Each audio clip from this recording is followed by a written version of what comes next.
হে বান্দাবান্দি মনে রাখিস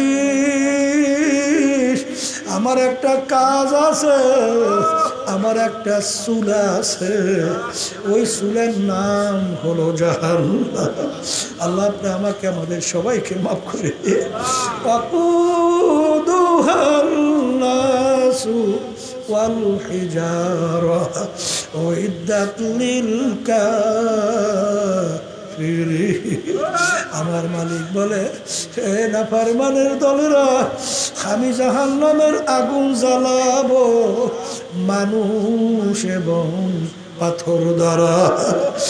আরে বাজান, আল্লাহর নবীর ইতিহাস পড়া দেখো, সাহাবায়ে কেরামদের ইতিহাস পড়া দেখো, তারা কানতে কানতে তারপর মাওলার কবরে চলে গেছে। ওমর ফারুক রাদিয়াল্লাহু তাআলা আনহু কানতে কানতে গাল মোবারকে দুইটা কালো দাগ পড়ে গেছিল। লোকেরা বলে, আমি দাগ ভালো দেখা যায় না, ঔষধ লাগান ভালো হবে। ও আমার সাথীরা,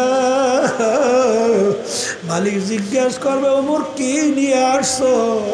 বলবো, মালিক তোমার ভয়, তোমার জাহান্নামের ভয়, তোমার আযাব ও গজবের ভয়।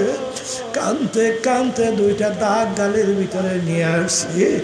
ওসমান গনি রাদিয়াল্লাহু তাআলা আনহু তামাম দুনিয়ার বাজান 3 ভাগের 2 ভাগ রাজত্ব করছিলেন। তিনি অনেক সময় কবরের পাশে জিয়ারতের সময় এমনভাবে অজরে কানতে কানতে কানতে অনেক সময় দাঁড়া অবস্থায় ঠাস কইরা বইসা পড়তো। লোকেরা বলে, আমির এরকম কবর দেখতে আপনি কেন অস্থির হইয়া যায়? তিনি বলেন, ও আমার সাথীরা, আখিরাতের যেই কয়টা ঘাটি, তার প্রথম নাম্বার ঘাটি হইল কবর। এই কবরে যার সঙ্গে ভালো ব্যবহার হবে, সামনের ঘাটিতেও ভালো ব্যবহারের আশা করা যায়। এই জন্য আমি কবর দেখলে সহ্য করতে পারি না। যেই মামলার তদবির নাই, ওই মামলারও কিন্তু খালাস নাই। এই জন্য আমার বাজানদেরকে বলবো, পর্দারে মা বোনদেরকে বলবো, মাঝে মাঝে একটু নিরিবিলি মুরাকাবা করো। এমন ঘরে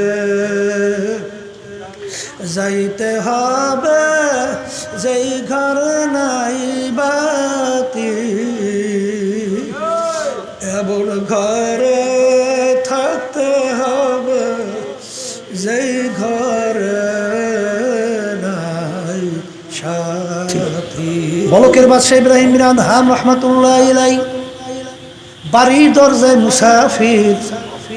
মুসাফির বাদশার সঙ্গে দেখা করবে।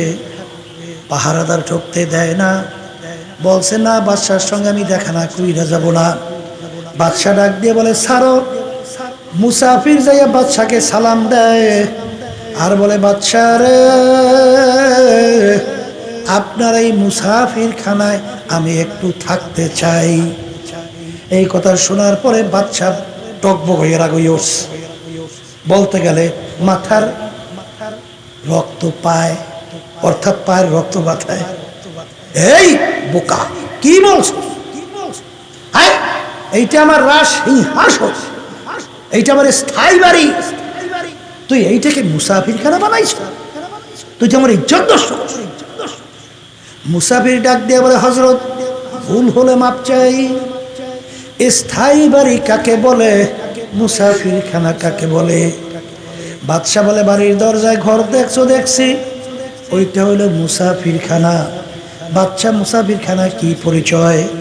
পথিক রাস্তায় চলতেছে, সন্ধ্যা হয়ে গেল, স্থায়ীভাবে রাত্রি যাপন করলো, পরদিন ভোরে উঠে তার গন্তব্যের দিকে চলে যায়। এইভাবে অস্থায়ীভাবে আসে যায়, তাকে বলে কি? মুসাফির খানা। বাদশা স্থায়ী বাড়ি কাকে বলে? কলেজ যেখানে সব সময়ের জন্য মানুষ বসবাস করে, তখন মুসাফির বলে, বাদশা রে, তাহলে দুনিয়া সৃষ্টির পর থেকে মনে হয় আপনি এই বাড়িতেই আছেন। দুনিয়া সৃষ্টির পরে এর থেকে মনে হয় আপনি বাড়িতে আছেন। বাদশা ডাক দিয়ে বলে, ওরে বোকা না, আমার আগে ছিল আমার আব্বা। বাদশা, আপনার আব্বা কোথায় গেল? বলে আমার আব্বা তো দুনিয়া থেকে বিদায় নিয়ে কবরে চলে গেছে। তখন মুসা বিন ডাক দিয়ে বলে বাদশা রে, আপনার আব্বা কি আর আসবে না? তখন বাদশা কয় ওরে বোকা মুসাফির, একবার যদি মানুষ দুনিয়া থেকে বিদায় নিয়ে কবরে চলে যায় আর কোনো দিন আসে না। বাদশা আপনার আব্বার আগে কে? আমার আব্বার আগে দাদা। সেই কোথায়? সেও তো কবরে। কলে সেও কি আসবে না? না সেও কোনোদিন আসবে না। বাদশা আপনি মনে হয় চিরজীবন থাকবেন। কলে ও পাগল বোকা মুসাফির, কুল্লু নাফসিন যায়িকাতুল মাউত, মানুষ মরণশীল, আমি একদিন দুনিয়া থেকে বিদায় নিয়ে কবরে যাব। বলে আপনিও কি আসবেন না? না আমিও কোনোদিন আসবো না। তখন মুসাফির ডাক দিয়ে বলে বাদশা আপনি আমাকে বলছেন বোকা, আসলে বড় বোকা তো আপনি। ও বাদশা আপনার বাড়ির দরজায় মুসাফির খানা, একবার মানুষ থাইকা চইলা গেলে আবার এসে ইচ্ছা করলে থাকতে পারে, কিন্তু আপনার এই মুসাফির খানা থেকে যদি একবার কেউ বের হয়ে যায় আর কোনো দিন আসে না। মুসাফির হাম সব হ্যায়, কবর আখের ঠিকানা, कोई आगे रवाना है कोई पीछे रवाना। বলার সঙ্গে সঙ্গে বাদশার চিন্তার পরিবর্তন ঘটে গেল। আমি এই বাদশাহী দিয়ে কি করব? আমি এই সম্পদ দিয়ে কি করব? এই সম্মান দিয়ে কি করব? এ তো দেখতে না দেখতে শেষ হইয়া গেল। আখারে এই সম্পদ সম্মান বাড়ির অট্টালিকা দিয়ে আমি কি করব? বাদশা চিন্তা করার পরে তিনি বের হয়ে গেল আখেরাতের স্থায়ী জিন্দিগি, যার শুরু আছে আর কোনোদিন শেষ নাই। ওই জিন্দিগির সম্বল কামাই করার জায়গা দুনিয়ায়, আর দুনিয়া মাজরাতুল আখিরা। এই দুনিয়ায় থাকা অবস্থায় আখিরাতের সম্বল কামাই করার পরে রওনা করা লাগবে। তিনি চিন্তা করে আমার হক্কানি আলেমের কাছে যাওয়া লাগবে, তারপর দুনিয়াতে আমি আল্লাহর হুকুম মাইনা নবীর তরিকা অনুযায়ী চইলা আমার কলবকে পরিষ্কার কইরা তারপর দুনিয়া থেকে বিদায় নিয়ে কবরে যাওয়া লাগবে। পীরের কাছে যাইয়া বলে হুজুর আমাকে সবক দেন, আমি যেন মানুষ হইতে পারি। হুজুর তাকে লাকড়ি টানার দায়িত্ব দিল। বলকের বাদশাহ ইব্রাহিম বিন আদহাম রহমাতুল্লাহ আলাইহি এখন লাকড়ি টানার কাজ করতেছে। বাজান আরে ঘটনা আরে সপ্তমীতে দরকার আলোচনা আমাদের বুঝের জন্য। বাজান ডাক দিয়ে একজনে বলে বাদশাহ পিসাব হুজুরকে বলে হুজুর বলকের বাদশাহ ইব্রাহিম বিন আদহাম রহমাতুল্লাহ আলাইহি তার এখন আত্মশুদ্ধি হয়ে গেছে, তারে এখন কেন বিদায় দেন না? সে বলে ইব্রাহিম বিন আদহাম এখনো বাদশাহী বলতে পারে নাই। বলে কিভাবে বলতে পারে নাই? যে লাকড়ির বোঝা বাঁধে তাকে বললো লাকড়ি বোঝা একটু বড় করে বাঁধবা যেন তার নিতে কষ্ট হয়। আর যে লাকড়ি ধইরা নামায় তাকে বইলা দিল সহজে লাকড়ি নামাবা না। যখন লাকড়ি নিয়ে গেল বলে ভাই আমার বড় কষ্ট হয়েছে, একটু লাকড়ি বোঝা তাড়াতাড়ি নামান।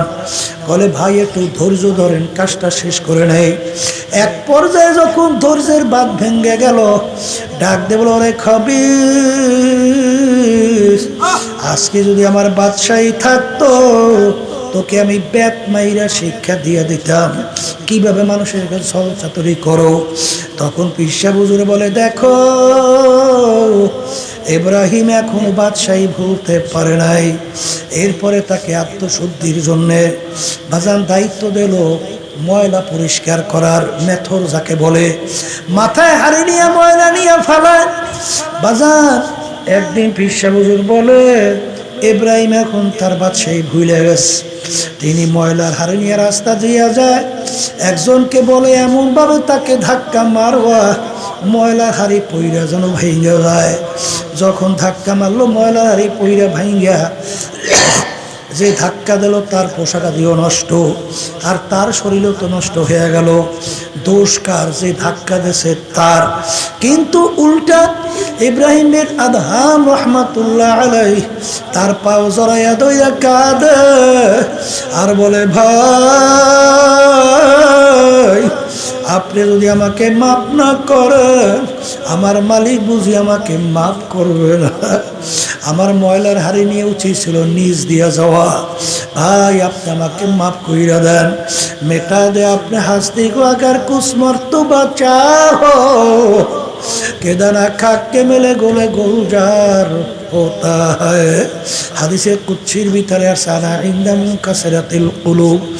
এ দুনিয়ার পাগল, কলবের একটা উল্লেখযোগ্য রোগ হলো আমি আনানিয়া, যেটাকে বলা হয় তাকাব্বুরি।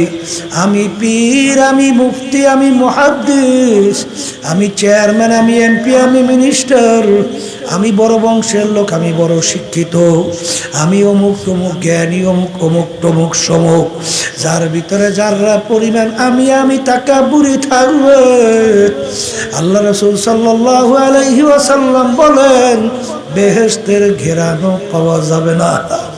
এ দুনিয়াদার পাগল, ভালো করে মনকে বোঝাও। আর একটা কলবের রোগ হলো হিংসা। বাজান পরো উন্নতি দেখে সহ্য করতে না পারা। আল্লাহ রাসূল সাল্লাল্লাহু আলাইহি ওয়াসাল্লাম বলেন, আল হাসাদু ইয়াকুলুল হাসানাত কামা ইয়াকুলুন নারুল হাতাব আও কামা ক্বালা আলাইহি সালাতু ওয়াসসালাম। আল্লাহ রাসূল সাল্লাল্লাহু আলাইহি ওয়াসাল্লাম বলেন, যার ভিতরে হিংসা থাকবে তার নেকিগুলো এইভাবে ধ্বংস হয়ে যাবে, যেরকম আগুন যদি লাকড়ি এক পাশ দিয়ে ধরাইয়া দেয়, আগুন যেরকম সমস্ত লাকড়ি জ্বালাইয়া শেষ করে দেয়, এরকম তোমার পাহাড় পরিমাণও যদি নেক হয় আর তোমার ভিতরে যদি হিংসা থাকে, ওই হিংসার আগুনে তোমার সমস্ত নেকি জ্বালাইয়া আমল নামা শূন্য কইরা দেয়। আমি বলছি না, আল্লাহ রাসূল বলছেন। এ দুনিয়াদার পাগল, হিংসা কইরা লাভ কি? এক শ্রেণী আমার বাজানরা বের হয়েছে চরমুনাই, মোটে দেখতেই পারে না। বাজান চরমুনাইতে কি করে? চরমুনায় যাওয়ার পরে মানুষ বেনমাজিগুলো নামাজি হয় না বাজান চরমুনায় যাওয়ার পরে যেই মানুষগুলো আগে সন্ত্রাস ছিল, জুলুমবাদ ছিল, বিভিন্ন ধরনের মাদকে আসক্ত ছিল, আল্লাহর ফজল ও করমে দেখা যায় দিনের দিন তাদের আমলের ভিতরে পরিবর্তন এসে যায়। জোরে বলেন কথা ঠিক না বে ঠিক? চরমুনায় কি করেন? চরমুনায় তো আল্লাহর ফজল ও করমে আপনাদের দোয়ার বরকতে ভাসান আমাদের জানা মতো আলেম ওলামাদেরকে নিয়ে পরামর্শ কইরা তারপর আল্লাহর ফজল ও করমে আমরা সিদ্ধান্ত নিয়ে কাজ করার চেষ্টা করি। তারপরেও বাজান মাঠে ময়দানে যারা কাজ করে তাদের তো ভুল হইতে পারে। জোরে বলেন কথা ঠিক না বে ঠিক? কিন্তু যাদের কাজ নাই তাদের ভুলেরও কোনো প্রশ্ন নাই। এই জন্য বাজারও বলতেন, আমরাও বলি মানুষ ভুলের ঊর্ধ্বে না, আমাদের ভুল হইতেই পারে, কিন্তু আপনার দায়িত্ব হলো কোরআন এবং হাদিস অনুযায়ী ধরাইয়া দেওয়া। জোরে বলেন কথা ঠিক কিনা? এরপরে যদি কোনো পরিবর্তন আমরা না হই তাহলে বুঝতে হবে আমরা গোমরাহ হয়ে গেছি। এই জোরে বলেন কথা ঠিক না বেঠে? বাজান ভালো করে মনকে বুঝাও। আজকে বাংলাদেশ সহ তাম দুনিয়ার মধ্যে ইসলামের ঘরে আগুন লাগছে। এই আগুন নিভাবার জন্য দৌড়ে আসবে সেই ইসলামের বন্ধু, সেই হল আল্লাহ আল্লাহ রসুলের বন্ধু। জোরে বলেন কথা ঠিক না বেঠে? হে বাংলা জমিনের মুসলমান, আজকে শতকরা 92 জনের মতো মুসলমান বাংলাদেশের ভিতরে বসবাস করে। এত ওলামায়ে কেরাম, এত পীর বুজুর্গ বাজানে, এত মুসলমান কালেমা মসজিদে জুমার দিন নামাজে ধরে না মুসল্লি, এত বেশি আল্লাহর ফজলে হয়।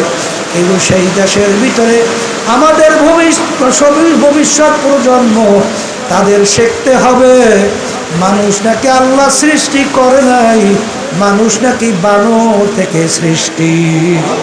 জোরে বলো নাউজুবিল্লাহ। যেই দেশের ভিতরে এত মুসলমান, সেই দেশের ভিতরে ইসলামের বিরুদ্ধাচরণ চলবে, সেই দেশের মধ্যে আজকে আল্লাহ এবং আল্লাহর রসুল এবং সাহাবায়ে কেরামদের ইতিহাস মুসলমানদেরকে শিখতে দেওয়া হবে না। সেখানে শিখাবে দারুণের থিওরি, হিন্দুদের মূর্তি পূজা সহ বিভিন্ন কালচার। সেখানে বিজাতিদের কালচার আমাদেরকে শিখাবে। বাজান ভালো করে মনকে বুঝাও। স্পেনের ভিতরে 750 বছর পর্যন্ত মুসলমানের রাজত্ব করছিল। সেই স্পেনে তালাশ করলে এখন মুসলমানের চিহ্ন পাওয়া যায় না। কারণ মুসলমান যখন ভুগি হইয়া গেল, ত্যাগ যখন ছেড়ে দিল, নাকের ভিতরে তৈল দিয়ে যখন নাকটাই না ঘুমায়, ইসলাম নামক গাছের নিচ থেকে বিজাতিরা শিকড় কাটতে কাটতে এক পর্যায়ে গাছটাকে শোয়া ধ্বংস করে ফেলছে। বাংলাদেশের মধ্যেও আজকে এত উলামায়ে কেরাম, এত পীর বুজুর্গ, এত তলেবে ইলম, এত মুসলমান থাকার পরেও আজকে বাংলার জমিনের মধ্যে আজকে ইসলাম বিদ্বেষী বিভিন্ন সিদ্ধান্ত হবে, ইসলামের বিরুদ্ধে বিভিন্ন পাঠ্যপুস্তক তৈরি হবে, বিভিন্ন ইসলামের বিরুদ্ধাচারণ করা হবে। আর তুমি আর আমি নাকে তালে টান দিয়া ঘুমাবো। এক সময় দেখবা বাজার মুসলমানদের অস্তিত্ব বিলীনের পথে চইলা যাবে। জোরে বলেন কথা ঠিক না বেঠে? এই আমার ভাইদেরকে বলবো, পর্দা আলেমার বন্ধুদেরকে বলবো, হিংসা ছাড়ো। যেই বাতি আমার মাওলা জ্বালাবে, ওই বাতি নিভাবার শক্তি কোনো দুনিয়ার কারো নাই। কারণ ওই বাতি যদি কেউ নিভাতে চাও, তোমার শ্বশুর পুইরা তুমি ধ্বংস হবা। এতে কোনো কিছু কারো ক্ষতি হবে না রে বাজান। হে দুনিয়াদার পাগল, আর একটা রোগের নাম হলো হুব্বে যা হুব্বে মাল। আল্লাহ রাসূল সাল্লাল্লাহু আলাইহি ওয়াসাল্লাম বলেন, হুব্বুদ দুনিয়া রাসু কুল্লি খতিয়াতিন, সমস্ত গুনার মূলই হলো এই দুনিয়ার মুহাব্বত। আজকে এক শ্রেণী আমার মুসলমান বাবারা, এক শ্রেণীর উলামায়ে কেরাম আমাদের, আল্লাহু আকবার, বাজান চিন্তার ব্যবধানতার কারণে মানব রচিত তন্ত্র মন্ত্র কুফরি, সেই কুফরি বাস্তবায়নের জন্য তাদের সহযোগিতা করে। জোরে বলেন কথা ঠিক না ঠিক? আজকে বাজার প্রচলিত গণতন্ত্র, যার প্রবক্তা আমেরিকার আব্রাহাম লিঙ্কন, প্রাক্তন প্রেসিডেন্ট, তিনি এই প্রচলিত গণতন্ত্রের থিওরি দিছিল, government of the people, by the people, for the people. তিনি এক কথায় বুঝাতে চায় সমস্ত ক্ষমতার মালিক জনগণ। জোরে বলো নাউজুবিল্লাহ, নাউজুবিল্লাহ।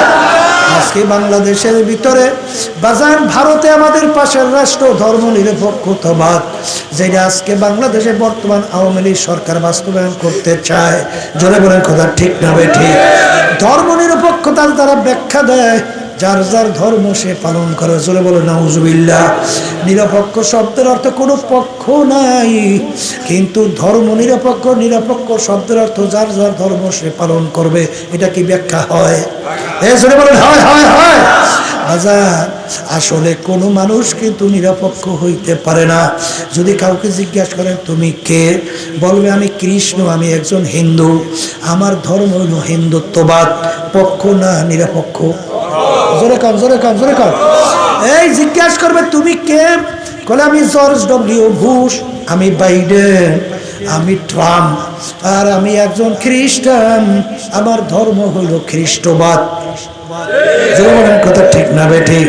বলে তুমি কে, বলে আমি একজন মুসলমান, আমার নাম হলো রেজাউল করিম, আমার ধর্ম হলো ইসলাম। পক্ষ না বিপক্ষ? জোরে কান, জোরে কান। বিপক্ষ ধর্ম যারা নাকি বাজান, ধর্ম যারা নাকি ধর্মের কথা বলেন নিরপেক্ষ, ওরা হলো ধর্মহীনতা। আর ধর্মহীনতা অর্থই হলো নাস্তিকতা। এই জন্য এই দলের এক নেতা বাংলাদেশে বলছিল আমি হিন্দু, আমি মুসলমানও না। জোরে বলেন, জোরে বলেন কথা ঠিক না ঠিক? এই জন্য আমার বাজানদেরকে বলবো, মসজিদে যাইয়া সেজদা দাও মালিককে খুশি করার জন্য, সুবহান রাব্বিয়াল আলা কুইয়া ডাকো। আবার যখন মসজিদ থেকে বের হও, তখন স্লোগান দাও আমার নেতার চরিত্র ফুলের মতো পবিত্র, নামাজ পড়ে না একক তো, দাঁড়াইয়া দাঁড়াইয়া প্রস্রাব করে। জনগণের টাকা লুটপাট করে আর বিদেশে পাচার করিয়া বেগুন পাড়া তৈরি করে। এই জোরে বলো কথা ঠিক না বে ঠিক? এই জন্য আমার বাজানদেরকে বলবো, পর্দা আলে মা বোনদেরকে বলো, তাআওয়ান আলাল বিররি ওয়াত তাকওয়া ওয়ালা তাআওয়ানু আলাল ইসমি ওয়াল উদওয়ান। মালিক বলছেন ভালো কাজের সহযোগিতায় থাকো আর খারাপ কাজের বিরোধিতায় থাকো। এ দুনিয়াদার পাগল, শুই না রাখো, কোন দুনিয়ার পিছনে পড়ছো, কোন দলের পিছনে পড়ছো, কোন নেতানেত্রীর পিছনে পড়ছো। আমি কোরআনুল কারীম থেকে আয়াত শরীফ শুনাইয়া রাইখা যাই, আমার পেকে রাগ কইরো না রে বাজান, তোমার কবরে তুমি যাবা, আমার কবরে আমি যাব। তোমার কবরে প্রশ্নের উত্তর তুমি দিবা, আমার কবরের প্রশ্নের উত্তর আমি দেব। কেউ যদি কবরে যেয়ে পরিচয় দাও আমি চরমনায়ের মুজাহিদ, চরমনায়ের মুরিদ, চরমনায়ের মুহাব্বিন, কি মাফ হয়ে যাবে না? আর একটু আসতে কর, মাফ হবে না? এই আমি আট্রশীল লোক, আমি চন্দ্রপাড়া, রাজারবাগ, দেওয়ানবাগ, মাইজবান্ডা, আসতে কর, মাফ হবে? যদি কেউ পরিচয় দেয় আমি বিএনপির লোক, আজকে কোনো লাভ হবে না? যদি কেউ পরিচয় দেয় আমি আওয়ামী লীগের লোক, এইটা বললে কবরে কিছু একটা ধরা কাছে হইতে পারে। হ্যাঁ, ফেরেশতার লাগে ওই কবরে যাই এই ক্ষমতার বলে একটু ঘুষে ঘুষে হইবে না? হবে হবে। কোনো বিএনপি টিএনপি কোনো কাজে লাগবে না। শোনো কোরআনুল কারীমের ভিতরে আল্লাহ বলেন, ইয়াউমা নাদউ কুল্লা উনাসিন বিইমামিহিম, কিয়ামতের ময়দান আমার মালিক প্রত্যেকটা মানুষকে তার দলের নেতা নেত্রীর সঙ্গে ডাকবে। আমি বলছি না আল্লাহ? এই অর্থ ভুল হয়েছে? অর্থ ভুল হয়েছে না ঠিক হয়েছে? এখানে কি সব মানুষরা দুই একজন? বলেন বলেন, সব মানুষরা দুই একজন? হ্যাঁ, সব মানুষ। হ্যাঁ, সব মানুষ আল্লাহ ডাকবে কিয়ামতের ময়দানে। কাদের সঙ্গে ডাকবে? তার দলের নেতা নেত্রীর সঙ্গে ডাকবে। ডাইকে আমার মালিক বলবেন, তোর দলের নেতা নেত্রী যেদিকে যায় ওদের পিছনে পিছনে সেই দিকে চইলা যায়। এক কথায় তোমার দলের নেতা নেত্রী যেখানে জায়গা তোমারও সেইখানে জায়গা। আমি বলছি না আল্লাহ বলছে? আমি বলছি না আল্লাহ বলছে? হ্যাঁ, এই হাদিসের ভিতরে আল্লাহ রাসূল সাল্লাল্লাহু আলাইহি ওয়াসাল্লাম বলেন, মান তাশাব্বাহা বিকওমিন ফাহুয়া মিনহুম। দুনিয়ার ভিতরে তুমি যেই দলভুক্ত হয়ে চলবা, যেই দলের নেতা নেত্রীকে নেতা নেত্রী হিসেবে মানবা, আল্লাহ রাসূল সাল্লাল্লাহু আলাইহি ওয়াসাল্লাম বলে কিয়ামতের ময়দানে তুমি ওই দলভুক্ত হইয়া উঠবা এবং ওই দলের নেতা নেত্রীর সঙ্গে তোমার হাসর হবে। আমি বলছি না আল্লাহ রাসূল বলছেন? কথা বলেন। এক কথায় মুখস্থ করে ঘরে যা, যার সঙ্গে যার মহাব্বত তার সঙ্গে তার কিয়ামত। বলেন বলেন বলেন, যার সঙ্গে যার মহাব্বত তার সঙ্গে তার কিয়ামত। কথা ঠিক না বে ঠিক? কবরের যাত্রীরা আজকে বাংলাদেশের ভিতরে শতকরা 92 জনেতে মুসলমান বসবাস করে। এই বাংলাদেশের মধ্যে আজকে আল্লাহু আকবার, আল্লাহু আকবার, আল্লাহ এবং আল্লাহর রাসূলকে গালি দেওয়া হয়। নাউজুবিল্লাহ কও না? আজকে কোরআনুল কারীমকে ডাস্টবিনে ফেলাইয়া দেওয়ার হুমকি দেওয়া হয়। কথা কয় না? কথা ঠিক না বা ঠিক? এই অবস্থা তুমি বসে বসে নাকে তোল দিয়া ঘুমাবা? হ্যাঁ, এই জন্য আল্লাহর কাছে জবাবদিহিতা করতে হবে না? জোরে কান হবে কি হবে না? এই জন্য আমার বাজানদেরকে বলবো, পর্দা আলে মা বোনদেরকে বলবো, ওমা খালাকতুল জিন্না ওয়াল ইনসা ইল্লা লিয়াবুদুন। আমার মালিক বলেন আমি মানুষ এবং জিন এই দুইটা জাতিকে সৃষ্টি করলাম কেন? আমার মালিক বলেন আমার ইবাদতের জন্য। ইবাদত শব্দের অর্থ হলো মালিকের হুকুম অনুযায়ী চলার জন্যে। জোরে বলেন কথা ঠিক না ভাই ঠিক? আল্লাহর বান্দারা, কবরের যাত্রীরা, মালিক আমাদেরকে বানাইলেন তার হুকুম অনুযায়ী চলার জন্যে। আর অন্য অন্য মাখলুকাতগুলো আমার মালিক কেন বানাইলেন? আমার মালিক বলেন, অখুলিকা লাকুম মা ফিল আরদি জামিআ, অন্যান্য মাখলুকাতগুলো আমি বানাইলাম তোমাদের জন্য। সবাই বলি সুবহানাল্লাহ। বাজান, গাবি গরু আমাদের দরকার আছে না নাই? হালি গরু আমাদের দরকার আছে না নাই? এই বাড়ির ভিতরে মাছ আমাদের দরকার আছে না নাই? বাজান, সূর্য আমাদের দরকার আছে না নাই? গাছ আমাদের দরকার আছে না নাই? একটা মানুষ যদি দুনিয়া না থাকে, গাবি গরুর কিছু আসে যায় না, সূর্যের কিন্তু কিছু আসে যায় না, বাজান গাছেরও কিন্তু কিছু আসে যায় না। কিন্তু বাজান ভালো করে বোঝো, একটা না থাকলে আমরা কিন্তু চলতে পারি না। এই জন্য মালিক বলেন, আমি সমস্ত মাখলুকাত বানাইলাম তোদের জন্য, আর তোদেরকে আমি বানাইলাম আমার ইবাদতের জন্য। ইবাদত শব্দটা তো মালিকের হুকুম অনুযায়ী চলা। আমার মালিক কেমন জানি তোমার আমার দিকে তাকাইয়া বলে, হে আব্দুল কারিম, হে রেজাউল কারিম, হে রহিমা খাতুন, আমি তোর বিচার চাইয়া চাইয়া দেখি।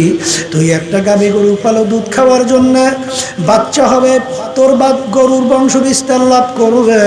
এখন তোর আমি বিচার চাইয়া চাইয়া দেখি, গাভী গরু এখন বাচ্চাও দেয় না, দুধও দেয় না। আমি দেখলাম একটা ছুরি ধার করলি, গাভী গরুকে শোয়াইয়া জবাই করলি, খাল খুইলা গোস্ত পাক করে নিজে আত্মীয় স্বজন নিয়ে খাইলি। খা বন্ধা বান্ধে, আমি তোর জন্যই বানাইলাম। আম গাছ লাগাইছো আম খাওয়ার জন্য, আম গাছে আম দেয় না, আমি তোর বিচার চাইয়া চাইয়া দেখি। আম গাছ কাটলি, তক্তা তৈরি করলি, বাকি অংশ লাকড়ি তৈরি করিয়া আগুন জ্বালাই ভাত তরকারি পাক করে খাইলি। খা বন্ধা বান্ধে, আমি তোর জন্যই বানাইলাম।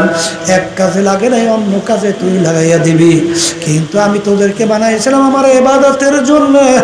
আমি তোর বিচার চাইয়া চাইয়া দেখি, ফজরের সময় মুয়াজ্জিন আমার পক্ষ থেকে তোকে দাওয়াত দেয়, আসসালাতু খায়রুম মিনান নাওম, ঘুম হইতে নামাজ ভালো। আমি তাকাইয়া তাকাইয়া দেখি, তুই নাকটাই না ঘুমাও, তোকে আমার ইবাদত হুকুম ফরজ ফজরের নামাজে পাই নাই। জোহরের তোকে আমি ডাকছি, পাই নাই। আসরের সময় ডাকছি, তোকে আমি পাই নাই। মাগরিবে ডাকছি, পাই নাই। এশায় ডাকছি, পাই নাই। রমজানের রোজা খাওয়ার জন্য বলছি, তুই রাখো নাই। হারাম হারাম তমিজ কইরা পার্থক্য করে খাইতে চলতে বলছি, খাও নাই, চলো নাই। পর্দা করার জন্য বলছি, পর্দা করো নাই। ধনী হয়েছে, হজ যাকাত আদায় করার জন্য বলছি, করো নাই। এক কথায় মিথ্যা জুলুম থেকে বাঁচার জন্য বলছি, তুই ফেরো নাই। হারাম থেকে বাঁচার জন্য বলছি, তুই ফেরো নাই। এক কথায় তোকে আমার ইবাদতে পাই নাই। এখন তোর বিচার তুই কর। গরু কাজে লাগায় নাই, জবাই দিয়া খাইলি। আম গাছ কাজে লাগায় নাই, কাইটা তক্তা লাকড়ি তৈরি করলি। তোকে বানাইছিলাম আমার ইবাদতের জন্য। যখন তোকে আমি ইবাদতে পাই নাই, এখন তোকে অন্য মানুষ জবাই কইরা খাবে, তাও তো আমি জায়েজ রাখলাম না। এখন তোকে আমি কোন কাজে লাগাবো? এই বান্দা বান্দি মনে রাখিস, আমার একটা কাজ আছে, আমার একটা চুল আছে, ওই চুলের নাম হলো জাহান্নাম। আল্লাহ আপনি আমাকে আমাদের সবাইকে মাফ করে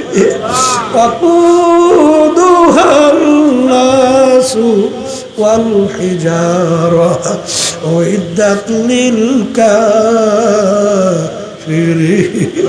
আমার মালিক বলে, হে নাফরমানের দলেরা, আমি জাহান্নামের আগুন জ্বালাবো মানুষ এবং পাথর দ্বারা। আরে বাজান, আল্লাহর ওলিদের ইতিহাস পইরা দেখো, সাহাবায়ে কেরামদের ইতিহাস পইরা দেখো। তারা কানতে কানতে তারপর মাওলার কবরে চলে গেছে। ওমর ফারুক রাদিয়াল্লাহু তাআলা আনহু কানতে কানতে গাল মোবারকে দুইটা কালো দাগ পইরা গেছিল। লোকেরা বলে, আমি দাগ ভালো দেখা যায় না, ঔষধ লাগান ভালো হবে। ও আমার সাথীরা, মালিক জিজ্ঞাসা করবে, ওমর কি নিয়ে আসছো?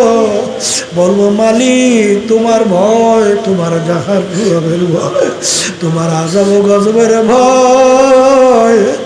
কানতে কানতে দুইটা দাগ গালের ভিতরে নিয়ে আসছি।